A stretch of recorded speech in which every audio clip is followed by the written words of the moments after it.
మీ ఇంట్లో మొదటి కోటీశ్వరుడు మీరే అవ్వాలనుకుంటున్నారా? ఈ ఫైనాన్షియల్ వెబినార్ లో ఇప్పుడే జాయిన్ అవ్వండి. నమస్తే, welcome back to Suman TV. నేను మీ సంజయ్. ఈ రోజు మనతో పాటు ఉన్నారు యాంఫ్ రిజిస్టర్డ్ మ్యూచువల్ ఫండ్ డిస్ట్రిబ్యూటర్ మరియు చార్టర్డ్ వెల్త్ మేనేజర్ రమా రాజేష్ గారు. మ్యామ్తో మాట్లాడి కొన్ని విషయాలు తెలుసుకుందాం. నమస్తే మ్యామ్. నమస్తే మ్యామ్, SWP తోటి కేవలం 25 లక్షలు ఇన్వెస్ట్ చేసి 50 years లో 41 crores కార్పస్ క్రియేట్ చేసుకోవచ్చు అని చెప్పారు. అయితే నాకు ఇంకొక డౌట్ ఉంది మ్యామ్, ఇది ఎలాంటి ఫండ్లో పెడితే బెస్ట్ అంటారు? And one thing, every month 10,000 తీసుకుంటూ వెళ్ళిపోతే మార్కెట్ ఒక్కొక్కసారి వాలటాలిటీ గ్రోత్ ఉంటుంది, ఒకసారి హైలో ఉంటుంది, ఒకసారి డౌన్ ఉంటుంది. ఒకవేళ డౌన్లో ఉన్నప్పుడు 10,000కి ఎక్కువ యూనిట్స్ వచ్చేస్తుంటాయి. అలాంటి సందర్భంలో మన యూనిట్స్ అన్ని అయిపోవంటారా? అంటే ఎవ్రీ మంత్ 10,000 తీసుకుంటూ వెళ్ళిపోతే కార్పస్ క్రియేట్ అవడం పక్కన పెడితే ఇన్వెస్ట్మెంట్ మొత్తం అయిపోదంటారా? నేను ఎక్స్ప్లెయిన్ చేస్తాను. ఇది చాలా ఇంపార్టెంట్ పాయింట్ కూడా, జనాలకి ఈ డౌట్ వస్తూ ఉంటుంది. సో ఇక్కడ నేను ఒక నార్మల్ పర్ఫార్మింగ్ ఫండ్ తీసుకున్నాను. దానికన్నా ముందు నేను ఎప్పుడైనా SWP చేసేటప్పుడు అది ఒక లాంగ్ టర్మ్ ప్రాసెస్ అని గుర్తుపెట్టుకోవాలి. More than 7 to 9 years invest చేసే ఉద్దేశం ఉన్నప్పుడే SWPలో పెట్టుకోవాలి. తక్కువ టైంలో ఇన్వెస్ట్ చేసినప్పుడు పెడితే మీరు అన్నట్లు ఆ అమౌంట్ విత్డ్రా చేసుకోవడం వల్ల ఏం కాదు, కాకపోతే మార్కెట్ వాలటిలిటీకి గురైనప్పుడు మీకు దాంట్లో గ్రోత్ ఉండదు, ఆ NAVలో గ్రో ఉండదు. అది గ్రోత్ అవ్వలేనప్పుడు మీరు విత్డ్రా చేస్తుంటే మీకు ఏమైనా అంటే భయం వేస్తూ ఉంటుంది. అయ్యో నా డబ్బులే, ఇప్పుడు ఫర్ ఎగ్జాంపుల్ 25 lakhs మీరు పెట్టారు, ఆ 25 lakhs పడిపోతూ ఉన్నాయనుకో, నా డబ్బులే తగ్గిపోతున్నాయన్న ఫియర్ వచ్చేస్తుంది. సో అందుకే లాస్ట్ వీడియోలో మనం చెప్పుకున్నట్టు first and most important rule ఏంటి అంటే ఐదర్ 4% విత్డ్రా చేయాలి, లేదా 4+2 అంటే 6% వరకు విత్డ్రా చేయాలి. అండ్ ఒక్కొక్కసారి మార్కెట్ 6% కన్నా తక్కువ పడిపోతుంది, లాస్లో కూడా వెళ్ళిపోతూ ఉంటుంది. సో అలాంటప్పుడు మీ యూనిట్స్ నుంచి కట్ అవుతూ ఉంటాయి.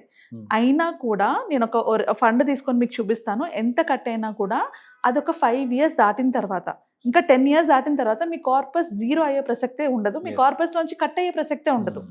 ఎందుకంటే SWP లాంగ్ టర్మ్ లోని ఎక్కువ గ్రో అవుతూ ఉంటుంది షార్టర్ టర్మ్ కన్నా. సో ఒక ఫండ్ తీసుకొని నీకు ఎక్స్ప్లెయిన్ చేస్తే అర్థమవుతుంది. ఇక్కడ 20 lakhs తీసుకున్నాం మనం. 20 lakhsకి మంత్కి 10,000 తీసుకుంటున్నాం, అంటే 6% విత్డ్రా చేస్తున్నాం. సో ఈ ఫండ్ లోని మనకు వచ్చిన రిటర్న్స్ ఎంత, ఈ ఫండ్ 2014 నుంచి 12.19% రిటర్న్ వచ్చింది. అండ్ మనం 6% తీసుకున్నాం. ఓకే, సో టోటల్ విత్డ్రా 10 ఏళ్ళలో మనం ఎంత తీసుకున్నాం? 11,60,000 తీసుకున్నాం. అంత తీసుకోగా కూడా ఫండ్ వాల్యూ ఎంత ఉంది? 39 లక్షలు ఉంది. ఇదన్నీ 10 yearsలో. ఇదే 10 yearsలోని మనం 20 lakhs మనం కనుక FDలో పెడితే అది 40 lakhs అయినా కూడా మీకు టోటల్ అమౌంట్ 40 lakhs అవుతుంది. ఇక్కడ 50 lakhs అయింది. ఎస్. సో ఇప్పుడు స్టార్టింగ్ లో 2014లోని ఈ పర్టికులర్ ఫండ్ యొక్క, అండ్ మళ్ళీ చెప్తున్నాను, ఈ ఫండ్ నేను రికమెండ్ చేయట్లేదు. ఏదైనా మ్యూచువల్ ఫండ్ లోని ఇన్వెస్ట్ చేసుకునే ముందు మార్కెట్ ని, డాక్యుమెంట్స్ ని కేర్ఫుల్ గా చదివి ఇన్వెస్ట్ చేసుకోవాలి, సరేనా? సో ఇది NAV 17 రూపీస్ అన్నమాట, 17.6 ఉంది దీని NAV. సో 20 లక్షలకి ఎంత వచ్చాయి, ఎన్ని యూనిట్స్ వచ్చాయి? యూనిట్ వాల్యూ 17.68 ఉంది. సో మనకి వచ్చిన యూనిట్స్ ఇవి. అండ్ నెక్స్ట్ మంత్ నుంచి మనం 10,000 తీసుకోవడం స్టార్ట్ చేసాం. సో మనకు వచ్చిన యూనిట్స్ 11,311 అంటే 1,13,000 యూనిట్స్ వస్తే, నెక్స్ట్ మంత్కి వచ్చేటప్పటికి 1,12,000 యూనిట్స్ అయిపోయాయి, అంటే 1000 యూనిట్స్ వెళ్ళిపోయాయి, రైట్? ఇక్కడ 10,000కి అన్ని యూనిట్స్ మనం సేవ్ చేసాం. అలా కిందకి వెళ్ళే కొద్దీ అబ్జర్వ్ చేస్తుంటే అట్లానే, అంటే 2004 నుంచి 2016 వరకు కూడా పెద్దగా పెరగలేదు. ఇక్కడ మీ వాల్యూ ఎంత పడిపోయింది? 20 lakhs కాస్త 18 lakhs వరకు వచ్చేసింది వాల్యూ. అయినా కూడా ఇర్రెస్పెక్టివ్ మార్కెట్ పడినా పడకపోయినా మీరు తీసుకుంటూ వెళ్తూనే ఉన్నారు. దెన్ 2 years తర్వాత గ్రోత్ స్టార్ట్ అయింది, అంటే థర్డ్ ఇయర్లోంచి గ్రోత్ కనిపించింది. సో 2016కి లోయెస్ట్ అంటే 17 లక్షలకు వెళ్ళిపోయింది. మీరు ఇన్వెస్ట్ చేసిన అమౌంట్ 3 లక్షల లాస్లో మీకు చూపిస్తుంది. ఎందుకంటే ఇక్కడ మార్కెట్ పడిపోయింది. మీరు పెట్టిన NAV కన్నా NAV తగ్గిపోవడం వల్ల మీ యూనిట్స్ సేల్ అయిపోయాయి. సో ఇది మార్కెట్ ఫ్లక్చుయేషన్ అనేది కామన్. ఇక్కడ భయపడి తీసేసి ఉండుంటే తర్వాత ఫ్యూచర్లో అది పెరుగుతూ వచ్చింది, చూసారా? ఇంకా నెక్స్ట్ నుంచి పెరుగుతూనే ఉంది, 2017, 18 పెరుగుతూనే ఉంది. సో అలా పెరుగుతూ మీరు విత్డ్రా చేస్తున్న అమౌంట్ సిమిలర్గా ఉన్నా మీ కార్పస్ మళ్ళీ ఇంక్రీజ్ అవ్వడం స్టార్ట్ అయింది, రైట్? సో ఇది ఎప్పటి వరకు? 2024 వరకు తీసుకుంటే ఇప్పుడు దాని వాల్యూ ఎంత ఉంది? 56 ఉంది. ఆ పర్టికులర్ ఫండ్ వాల్యూ 56 ఉంది, యూనిట్ వాల్యూ. ఆల్రెడీ మనం ఎంత విత్డ్రా చేసేసాము? సో మనం ఆల్రెడీ విత్డ్రా 11,60,000 విత్డ్రా చేసేసాము.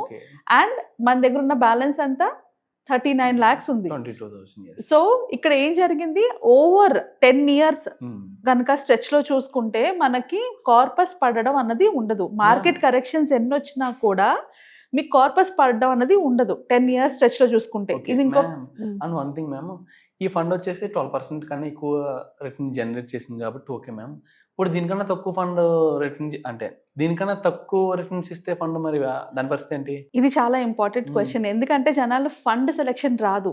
సో వాళ్ళు ఏం చేస్తారంటే రిస్క్ తీసుకోకూడదని లోవర్ రిస్క్ ఫండ్స్ లో ఇన్వెస్ట్ చేసుకుంటారు. అవును. అలా ఇన్వెస్ట్ చేసుకునేటప్పుడు ఖచ్చితంగా లాస్ అవుతారు. సో కొన్ని స్పెసిఫిక్ ఫండ్స్ ని మనం SWP కోసం చూస్ చేసుకోవాలి. ఏ ఫండ్ పడితే ఆ ఫండ్ తీసుకోకూడదు. అలాగని Okay. హై రిస్క్ తీసుకోకూడదు, అలాగని లో రిస్క్ తీసుకోకూడదు. హై రిస్క్ తీసుకున్నప్పుడు నేను ఎగ్జాంపుల్ తో ఎక్స్ప్లెయిన్ చేస్తాను. ఓకే ఇప్పుడు ఈ పర్టికులర్ ఇది చూస్తే నీకు అర్థమవుతుంది కదా, ఓకే అంటే ఇది ఒక రీసెర్చ్, వాల్యూ రీసెర్చ్ వాళ్ళు చేసిన రీసెర్చ్ లోని మ్యూచువల్ ఫండ్స్ లోని వాళ్ళు ఒక 4 types ఆఫ్ ఫండ్స్ ని తీసుకొని దాంట్లో కనుక వాళ్ళు ₹1,00,00,000 కనుక ఇన్వెస్ట్ చేస్తే అది ఎంత అయింది అని ఒక రీసెర్చ్ చేశారు. ఓకే ఆ రీసెర్చ్ ప్రకారంగా అబ్జర్వ్ చేస్తే ఇక్కడ నేను క్లియర్ గా ఎక్స్ప్లెయిన్ చేశాను. ముందు చెప్పుకున్నాం కదా 4% విత్డ్రాల్ చేసుకోవాలి అని చెప్పేసి. ఒకవేళ కనుక ఫ్లెక్సీ క్యాప్ ఫండ్ లో కనుక మనం 10 ఏళ్ళ వెనక కనుక ఇన్వెస్ట్ చేసి ఉంటే, ఎంత ₹1,00,00,000 కనుక ఇన్వెస్ట్ చేసి ఉంటే అది ఇప్పుడు ప్రతి నెల మనం విత్డ్రా చేసుకునే అమౌంట్ ఎంత, 33,333 రూపీస్. 4%. ఎస్ 4% అయితే. అండ్ టోటల్ విత్డ్రాల్ చేసుకుంది 39 lakhs అయితే మనకు ఇప్పుడు రైట్ నౌ ఈ 10 ఏళ్ళలోని 2.62 crores కార్పస్ ఉండేది. Okay 1 crore. 1 crore కి 2.62 crores కార్పస్ మనం క్రియేట్ చేసుకున్నాం. Okay so similarly aggressive hybrid fund and conservative hybrid fund, short term duration fund. ఇక్కడ అబ్జర్వ్ చేస్తే అగ్రెసివ్ హైబ్రిడ్ ఫండ్ లోని మనకి 2.5 వచ్చింది. కన్జర్వేటివ్ హైబ్రిడ్ ఫండ్ లోని 1.61 వచ్చింది crores విత్డ్రా చేసుకోగా. మిగతా అంతా సేమే, పర్సంటేజ్ చెప్తున్నాను. అదే షార్ట్ టర్మ్ డెట్ ఫండ్ తీసుకుంటే 1.34, అంటే దీంట్లో కూడా మనకి రిటర్న్స్ వచ్చాయి. కానీ ప్రాబ్లం ఎక్కడ జరుగుతుందంటే, తక్కువ రేట్ అండి. ఒకటి తక్కువ రిటర్న్స్ అయితే మన రిస్క్. ఇప్పుడు ఫ్లెక్సీ క్యాప్ లోని మన కార్పస్ డేంజర్ లో ఎన్నిసార్లు పడింది, ఈ గ్రాఫ్ చూపిస్తుంది మనకి. మన కార్పస్ ఫ్లెక్సీ క్యాప్ ఫండ్ లోని 3 times, అంటే మన పెట్టిన అమౌంట్ కన్నా తగ్గిపోవడం 3 times జరిగింది. ఓకే సో 3 times మనకి మన కార్పస్ రిస్క్ లో పడింది. సో ఫ్లెక్సీ క్యాప్ ఫండ్ అనేది కొంచెం రిస్క్ తో కూడుకున్నది. మీకు రిటర్న్స్ కొంచెం బాగానే వచ్చినా బట్ రిస్క్ తో కూడుకున్నది. సో ఎవరైతే రిస్క్ ఎక్కువ తీసుకోలేని అనుకుంటారో అలాంటి వాళ్ళు ఫ్లెక్సీ క్యాప్ ని అవాయిడ్ చేస్తే బెటర్. ఇంకొక మ్యూచువల్ ఫండ్ కేటగిరీ ఏంటి, అగ్రెసివ్ హైబ్రిడ్ ఫండ్. ఈ ఫండ్ లో కనుక పెడితే మీకు కార్పస్ డేంజర్ లో ఎన్నిసార్లు ఉంది, ఓన్లీ 1 time పడింది. అంటే 10 years స్ట్రెచ్ లోని ఒక్కసారి నీ కార్పస్ కన్నా తక్కువకి వెళ్ళింది. ఎప్పుడు అంతకన్నా తక్కువకి వెళ్ళలేదు. So this is a very good fund to choose. అంటే SWPలో ఇన్వెస్ట్ చేసేటప్పుడు అగ్రెసివ్ హైబ్రిడ్ ఫండ్స్ లో కేటగిరీలో ఉన్న మ్యూచువల్ ఫండ్స్ లో ఇన్వెస్ట్ చేయగలిగితే మీకు వొలాటిలిటీ ఎక్కువ ఉండడం వల్ల ప్రాఫిట్స్ వస్తాయి. At the same time risk కూడా కంపారిటివ్లీ తక్కువ. మనం ఏమనుకుంటాము, తక్కువ రిస్క్ తీసుకుంటే మన కార్పస్ ఏం కాదు అనుకుంటాం. ఇక్కడ ఏం ప్రాబ్లం అవుతుందంటే SWPలోని తక్కువ రిస్క్ ఉన్నప్పుడు మన అమౌంటే కట్ అయిపోతూ ఉంటుంది. మన పెరిగే అమౌంట్ పెరగదు కదా, సో మన అమౌంట్ కట్ అవుతుంటుంది. సో కన్జర్వేటివ్ హైబ్రిడ్ ఫండ్ తీసుకుంటే 7 times ₹1,00,00,000 కన్నా తక్కువకి వెళ్ళిపోద్ది. సో మనం రిస్క్ ఎక్కువ తీసుకోకూడదు, రిస్క్ తక్కువ కూడా తీసుకోకూడదు SWPలోకి వచ్చేటప్పటికి.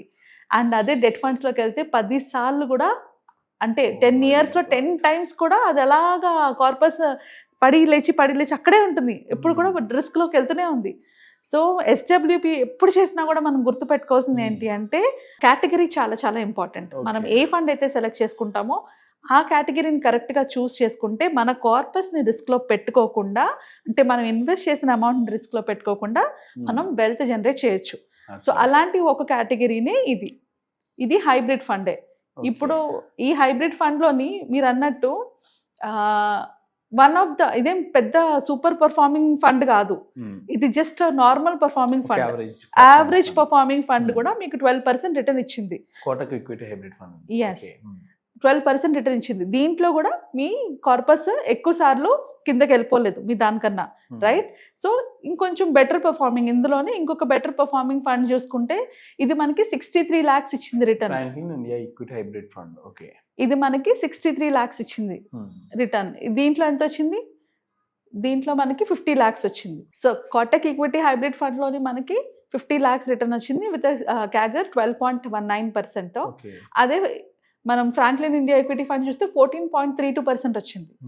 సో మనం ఈక్విటీ అంటే ఈ హైబ్రిడ్ ఫండ్, అగ్రెసివ్ హైబ్రిడ్ ఫండ్స్లో కూడా కరెక్ట్ అయిన ఫండ్స్ చూసుకుంటే దీంట్లో కూడా కొంచెం బెటర్ కార్పస్ని జనరేట్ చేసుకోవచ్చు. కానీ ఈ ఫండ్స్ని ఎలా సెలెక్ట్ చేసుకోవాలి అన్నది నాకు తెలిసి పర్సన్ టు పర్సన్ డిఫర్ అవుతుంది. వాళ్ళ Okay. రిస్క్ కేపబిలిటీస్ బట్టి, వాళ్ళ ఏజ్ బట్టి కూడా చూసుకోవాలి. సో వీటన్నిటి గురించి ఇన్ డీటెయిల్డ్గా వాళ్ళకి ఎలాంటి ఫండ్స్ రైట్ అన్నవి మన క్లాసెస్లో చెప్తాం మనం. అబ్సల్యూట్లీ. సో దట్ ఎవరికి కరెక్ట్ అయిన ఫండ్ వాళ్ళు చూస్ చేసుకొని, ఇప్పుడు నీ ఏజ్లో ఉన్న వాళ్ళకి ఫ్లెక్సీ క్యాప్ తీసుకున్నా పర్వాలేదు, ఎందుకంటే నీకు ఏజ్ చేతిలో ఎక్కువ ఉంది కాబట్టి. సో ఏజ్ బట్టి, వాళ్ళ రిస్క్ కేపబిలిటీ బట్టి, వాళ్ళ ఇన్వెస్ట్మెంట్ అమౌంట్ బట్టి మనం ఆ ఫండ్ సెలెక్షన్ అన్న ఆప్షన్ని నేర్పిస్తాం. ఇది మన వెబినార్లో డీటెయిల్డ్గా క్యాలిక్యులేషన్స్తో పాటు నేర్పిస్తాము. సో ఎవరికైనా ఇన్వెస్ట్మెంట్స్ గురించి నేర్చుకోవాలన్నా, లేకపోతే వాళ్ళ మనీని 100% కంట్రోల్లో పెట్టుకొని ఎట్లాగా వాళ్ళ మనీతో మ్యాక్సిమం రిటర్న్స్ని తెచ్చుకోవాలన్నా కూడా మన వెబినార్ 7th నుంచి 9th జరిగే వెబినార్లో కనుక జాయిన్ అయితే అందులో డీటెయిల్డ్గా వాళ్ళ ఫైనాన్షియల్ ప్లానింగ్ వాళ్ళు చేసుకోగలుగుతారు.